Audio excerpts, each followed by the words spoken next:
ملامح تشكيل منتخب مصر أمام بنين في ثمن نهائي إفريقيا.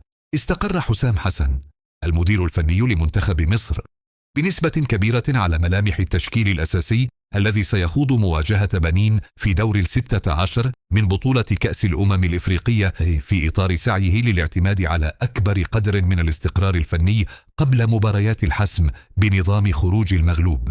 وبحسب مصدر داخل الجهاز الفني، تم حسم مشاركة 9 لاعبين بشكل أساسي حتى الآن.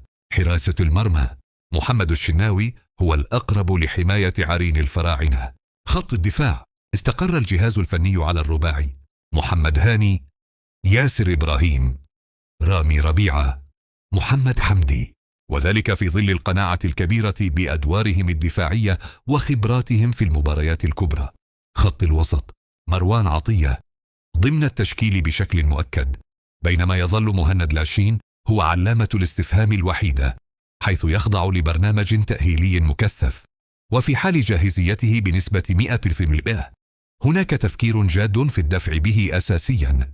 الخط الأمامي الاختيارات شبه محسومة بوجود محمد صلاح، تريزيجيه، عمر مرموش، مع اعتماد حسام حسن على مرموش كمهاجم صريح بسبب تحركاته السريعة وقدرته على الضغط وصناعة الفارق داخل منطقة الجزاء.